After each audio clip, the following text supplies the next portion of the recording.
Assalamualaikum warahmatullahi wabarakatuh. Kita ketemu lagi di kelas probabilitas dan statistik. Kali ini kita akan membahas mengenai kesimpulan statistik. Dalam bahasan kali ini, dalam bahasan kesimpulan statistik ini, bahasan kita akan mencakupi yang pertama adalah inferensi atau keputusan statistik. Jadi kita akan mempelajari bagaimana mengambil keputusan statistik dengan yang pertama adalah estimasi parameter, kemudian yang kedua dengan uji hipotesis. Jadi ada dua cara untuk mengambil keputusan statistik, yaitu estimasi parameter dan juga uji hipotesis. Kemudian dalam uji hipotesis kita akan mengenal adanya istilah level alpha.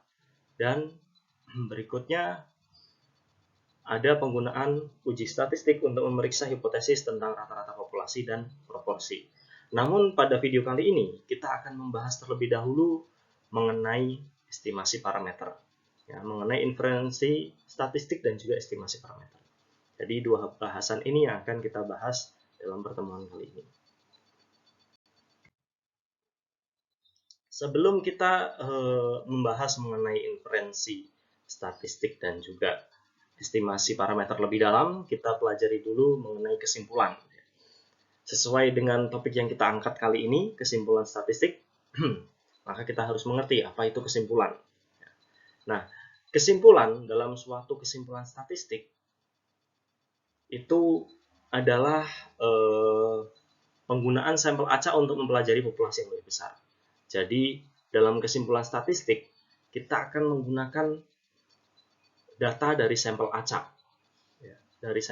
yang ada untuk mengambil suatu kesimpulan kondisi pada populasi yang ada. Jadi kita mengambil suatu kesimpulan dari sampel acak, mengambil kesimpulan dari data sampel acak untuk diterapkan pada populasinya. Itu adalah kesimpulan statistik. Nah, untuk menarik kesimpulan statistik ini, kita bisa menggunakan dua cara seperti saya sebutkan di awal tadi. Yang pertama adalah estimasi parameter dan yang kedua adalah uji hipotesis. Nah, yang akan kita bahas kali ini adalah mengenai estimasi parameter. Dalam estimasi parameter ini, kita akan mengenal istilah estimasi poin dan juga estimasi interval. Dalam estimasi poin, ini lebih mengarah kepada rata-rata dan juga proporsi. Ini yang disebut estimasi poinnya, rata-rata dan profesi.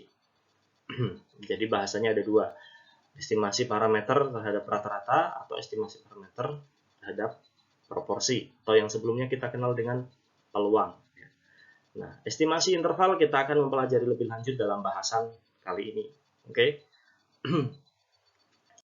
Kita lanjutkan. Nah, dalam pertemuan kita sebelumnya, kita sempat membahas bahwa notasi-notasi istilah statistik dalam ruang sampel dan ruang populasi itu berbeda. Di sini terlihat di layar teman-teman, rata-rata dalam ruang sampel ini dinyatakan atau dinotasikan sebagai X bar, sedangkan dalam ruang populasi itu adalah mu. Nah, dalam ruang sampel standar deviasi itu adalah S dan ruang populasi itu adalah sigma. Notasi ini sama dengan yang kita pelajari sebelumnya. Kemudian dalam kesimpulan statistik ini ada satu notasi baru yaitu proporsi, atau kita lebih mengenalnya di pertemuan sebelumnya sebagai peluang. Dalam ruang sampel, proporsi ini dinotasikan sebagai P kecil, sedangkan dalam ruang populasi dinotasikan sebagai P. Nah, notasi-notasi ini saya harap teman-teman bisa memahaminya atau bahkan menghafalkannya, karena notasi ini akan berguna dalam estimasi parameter dan juga uji hipotesis. Oke, kita lanjutkan bahasan mengenai estimasi parameter. Nah, kita mengetahui tadi bahwa kesimpulan ini diambil dari data sampel acak. Jadi dari data sampel acak itu nanti kita bisa mengambil suatu atau kondisi sampel acak tertentu, kita bisa mengambil suatu kesimpulan statistik dari populasi yang kita punya, yang ada. yang kita harapkan ada ya. Nah, ini misal ya. Misal di sini kita punya populasi, estimasi titik, dan estimasi interval. Nah, ini estimasi titik ini seperti yang kita bahas tadi, ada rata-rata dan juga proporsi. Tapi dalam hal ini kita pakai contohnya adalah rata-rata. Oke. Nah, kita misalkan kita ingin mengetahui rata-rata suatu populasi. Contohnya di sini adalah populasi dari nilai teman-teman, nilai kelas probabilitas statistik ya. Misal rata-rata nilai probabilitas statistik dari semua kelas. Kelas A, B, C, misal seperti itu. Misal yang akan kita cari kesimpulannya adalah dari ini. Kita akan mencari rata-rata populasi kelas probabilitas statistik. Nah, dari situ kita mengambil sampel. Kita mengambil suatu sampel acak. Misal saya ambil sampelnya adalah sampel nilai dari kelas A. Kita mengambil nilai dari kelas A sampelnya. Ternyata dari sampel itu kita hitung rata-ratanya. Oh, rata-rata nilai dari mahasiswa di kelas tersebut adalah 50. Nah, dari sini kita bisa mengestimasikan. Nah, di sini kita bisa mengestimasikan. Saya 95% yakin bahwa rata-rata populasinya, rata-rata semua kelas ini itu ada di antara 40 sampai 60. Jadi kita bisa mengambil estimasi interval seperti ini. Ini yang dinamakan estimasi interval. Jadi patut digarisbawahi dalam estimasi interval kita perlu ada persentase keyakinan dan juga interval dari nilainya. Saya 95% yakin bahwa mu atau rata-rata populasi ada di antara 40 dan 60. Estimasi interval ini diambil dari estimasi titik yang kita miliki. Ya. Nah, kita akan mempelajari lebih lanjut mengenai estimasi interval, hubungannya dengan estimasi titik dalam video kali ini.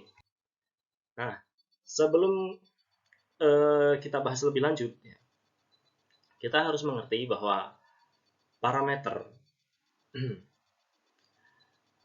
itu kita bisa menghitung dengan statistik plus minus galat. Yang dinamakan statistik di sini itu kita bisa utarakan dengan X bar atau rata-rata dan juga proporsi atau P. Plus minus galat. Galat ini adalah error ya teman-teman. Error dalam bahasa Indonesia kita sebut dengan galat.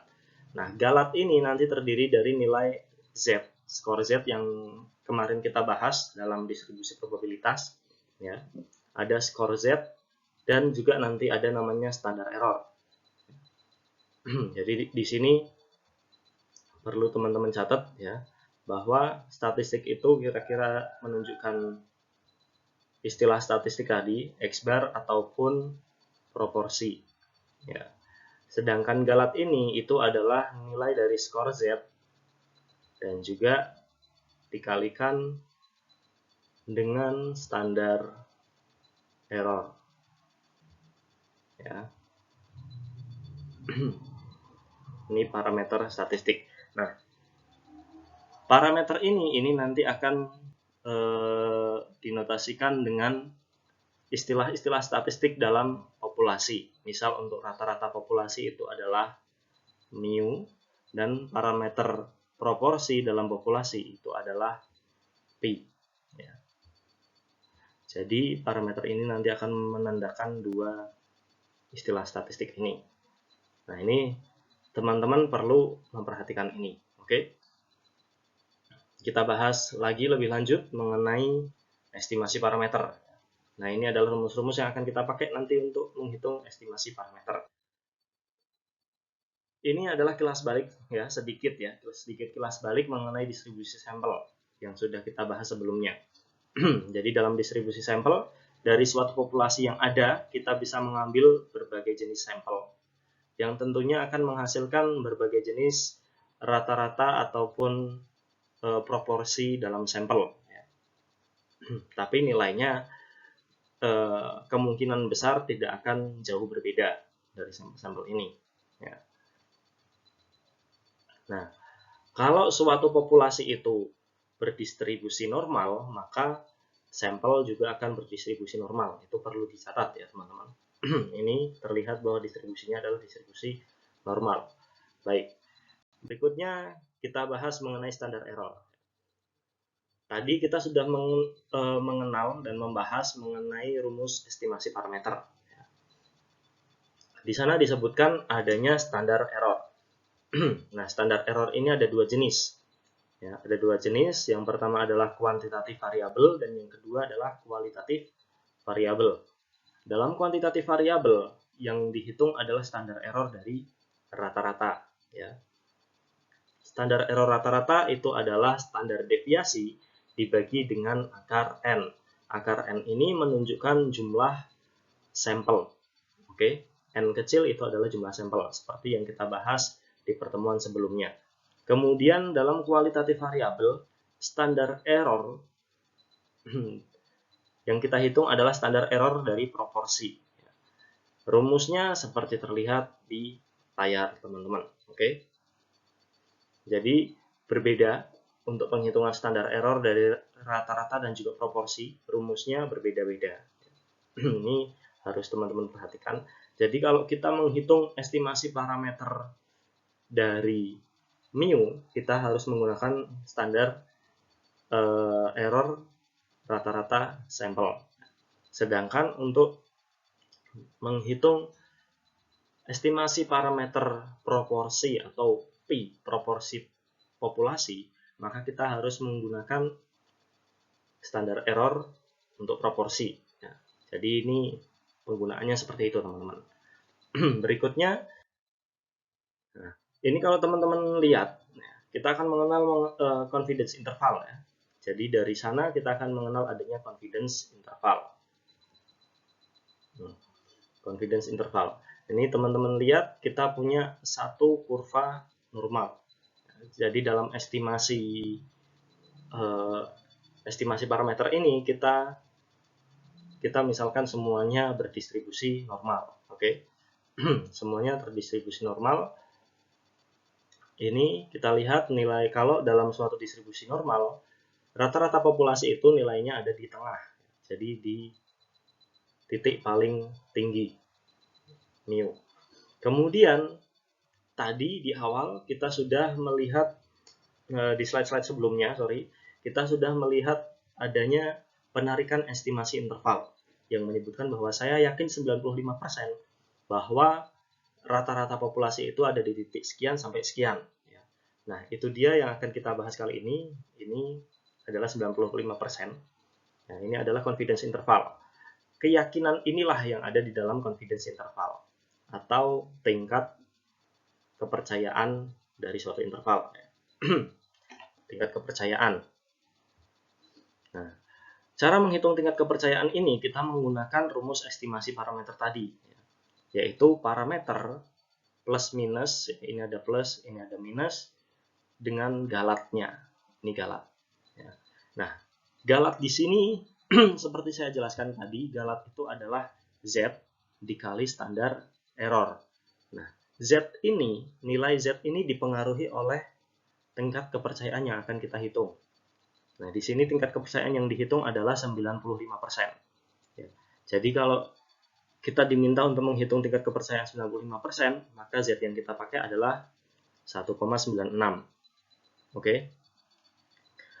Tapi kalau ternyata tingkat kepercayaan yang diinginkan untuk dihitung itu bukan 95%, misal 90%, maka nilai Z-nya juga akan berbeda, bukan 1,96 lagi.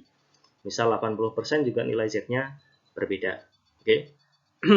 Kira-kira seperti itu. Nanti kita akan mengenal beberapa nilai Z untuk beberapa tingkat kepercayaan. Nah, ini untuk confidence interval pada rata-rata populasi, pada mu. Berikutnya, ini adalah rata-rata interval. Confidence interval pada proporsi populasi atau P. Sama dengan yang sebelumnya, confidence interval pada mu, hanya saja yang berbeda adalah yang digunakan di sini, istilah statistik yang digunakan di sini ini adalah proporsi. Kemudian untuk penghitungan standar errornya juga tentu berbeda, seperti yang kita bahas tadi ya. Saya harap teman-teman bisa kembali lagi ke bahasan yang tadi mengenai standar error jika teman-teman belum paham mengenai standar error. Jadi standar error ini nanti akan diganti dengan rumus yang kita sudah bahas tadi. Nah, ini beberapa skor Z untuk beberapa tingkat kepercayaan. Yang kita pakai dalam contoh tadi, tingkat kepercayaan 95%, skor Z-nya adalah 1,96. Ya. Dengan rumus yang tadi, estimasi parameter sama dengan statistik, yaitu X bar, plus minus, ya, ini plus minus, dengan galatnya adalah Z kali standar error. Standar error itu adalah dalam rata-rata populasi, itu adalah S per akar N. Yang dipakai adalah ini. Oke, nah, ini kalau 95% pakai 1,96, 90% 1,645, dan 99% adalah 2,575. Ya, ini adalah tingkat kepercayaannya. Ini bentuk umum estimasi intervalnya. Seperti ini. Kemudian, ini yang perlu teman-teman pahami mengenai skor Z dalam estimasi interval. Nah, berikutnya, interpretasi dari confidence interval ini, itu ada dua cara. Ada dua cara interpretasi. Yang pertama adalah probabilistik, dan yang kedua adalah practical. Nah, yang kita pelajari kali ini lebih condong ke arah praktikalnya, teman-teman. Karena seperti yang kita sebut di slide-slide sebelumnya, disebutkan bahwa kita yakin sekian persen bahwa suatu istilah statistik ini, suatu parameter ini terdapat di antara interval sekian sampai sekian. Ya, itu adalah practical interpretasi dari confidence interval. Kemudian ini ada contoh contoh dari estimasi parameter. Nah, di sini contohnya adalah sampelnya berukuran lebih sama dengan 30.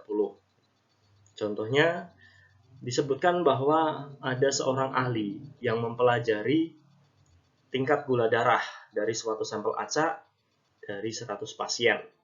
Dan rata-rata yang didapat itu adalah 170 dengan standar deviasinya adalah 10. Ya. Jadi kita perlu pahami dulu dari soal yang ada ini. Nah, ternyata dari soal yang ada ini kita diminta untuk menghitung 95% tingkat kepercayaannya. Ya. Di sini tidak disebutkan, tapi kita anggap saja kita diminta untuk menghitung 95% tingkat kepercayaan. Nah, sebelum ke arah penghitungan ke sana, ya, penghitungan estimasi interval, kita harus tahu dulu bagaimana rumusnya. Nah, rumusnya adalah mu. Ya, kita akan mencari interval dari rata-rata populasi, interval dari rata-rata populasi. Maka yang kita butuhkan adalah rata-rata sampelnya plus minus dengan galat, yaitu Z kali standar error. Ya, kita harus punya ini dulu. Nah, pertama kita cari dulu X barnya, apakah kita sudah punya. Nah, di sini disebutkan rata-ratanya adalah 170, rata-rata sampel, ya, ini. Maka X barnya adalah 170. Kita masukkan ke sini. Ya. Kita masukkan ke sini, ini 170. Kemudian berikutnya Z. Z ini tadi, meskipun tidak tertulis di sini, kita sebut bahwa Z-nya adalah Z untuk 95% tingkat kepercayaan. Sehingga Z-nya adalah 1,96. Ya. Berikutnya adalah standar error. Kita belum tahu di sini dari soal standar errornya berapa. Tapi yang kita tahu standar error itu bisa kita hitung dengan rumus ini, standar deviasi dibagi akar N. Ya. Standar error untuk rata-rata. Ya. Sehingga kita bisa masukkan nilainya. Standar deviasinya adalah 10 dan akar N itu adalah akar jumlah sampelnya. Jumlah sampel adalah 100, maka akar 100 adalah 10. Sehingga standar errornya adalah 1. Kemudian 1 ini kita tuliskan ke dalam rumus yang kita sudah punya tadi. Oke. Nah, kita hitung masing-masing 170 plus minus 1,96 kali 1. Nah, kemudian kita hitung bagian minus kita taruh di sisi kiri. Kemudian bagian plus ini nanti kita akan taruh di sisi kanan. Ini adalah hasil perhitungan 170 dikurangi 1,96 dan ini adalah perhitungan 170 tambah 1,96. Nah, nilai mu ini ada di antara 168 sampai 171, sekian. Ini salah tanda ya teman-teman. Harusnya tandanya adalah seperti ini. Nah, jadi nilai mu, nilai rata-rata populasi itu ada di antara 168 sampai 171,96 ya, dari contoh soal ini. Jadi kita bisa simpulkan bahwa dengan tingkat kepercayaan 95%, kita 95% yakin nih, dari data yang kita punya, kita 95% yakin bahwa rata-rata populasi tingkat gula darahnya itu ada di antara 168,04 sampai 171,96. Ya. Itu yang kita pelajari kali ini. Contoh berikutnya adalah mengenai proporsi. Nah, ini bahasan berikutnya mengenai proporsi, teman-teman. Dalam contoh kali ini, ya, kita mengetahui bahwa suatu survei dari 140 orang penderita asma, 35%-nya itu menderita alergi terhadap debu. Ya, jadi 35% dari 140 orang penderita asma ini alergi terhadap debu. Kita diminta untuk menghitung 95% tingkat kepercayaan untuk proporsi populasi. Jadi kita diminta untuk menghitung P-nya. Nah, kita diminta untuk menghitung confidence interval dari P. Sehingga kita bisa masukkan ke dalam rumus yang tadi sudah kita tahu. Ya. Kita masukkan ke dalam sini. P sama dengan statistik plus minus galat. Statistiknya adalah proporsi, plus minus galatnya adalah Z dikali standar error. Ini adalah standar error. Standar error untuk proporsi, ya teman-teman. P kali 1 min P dibagi N. Diakarkan. Oke. Kita bahas dulu. Untuk P, nilai proporsi, kita ketahui dari soal ini adalah 35%. Sehingga kita bisa tuliskan di sini 0,35 dan ini juga 0,35. Ya. Jadi di sini kita langsung buat dalam dua ini ya, dalam dua sisi. Kemudian karena kita diminta untuk menghitung 95% confidence interval, maka Z-nya adalah 1,96 ya, di kedua sisi. Nah, ini perlu diperhatikan bahwa untuk sisi kiri kita pakai yang minus, bertanda minus, sisi kanan kita pakai yang bertanda positif. Ya. Berikutnya adalah standar error. Nah, standar error ini kita harus perhitungkan dulu. Dengan akar P adalah 0,35, ya, seperti tertera di layar. P-nya 0,35 dikali 1 min P 0,35 dibagi dengan jumlah sampelnya, yaitu 140. Kemudian dari angka ini kita hitung dan kita mendapatkan bahwa standar errornya adalah sebesar 0,04. Nilai 0,04 inilah yang kemudian kita masukkan ke dalam sini, ya, dan juga sini. Oke.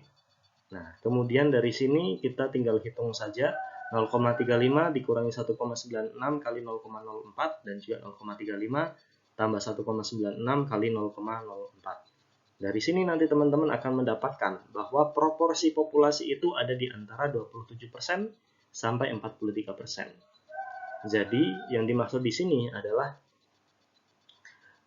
sebanyak 27% sampai 43% dari populasi, ya, penderita asma ini mengalami alergi terhadap debu.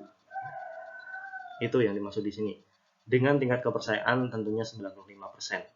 Itu perlu dicatat. Itu yang dimaksud dalam estimasi parameter yang ada di contoh soal ini. Nah, semoga penjelasan kali ini dapat teman-teman pahami dengan baik ya mengenai estimasi parameter. Nah, dalam video kali ini saya rasa cukup untuk penjelasan mengenai estimasi parameter.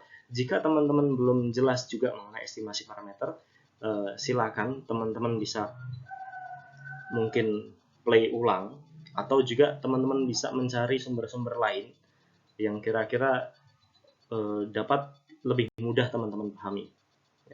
Sampai sini saja untuk penjelasan mengenai estimasi parameter dan pengambilan statistiknya, pengambilan kesimpulan statistiknya. Wassalamualaikum warahmatullahi wabarakatuh.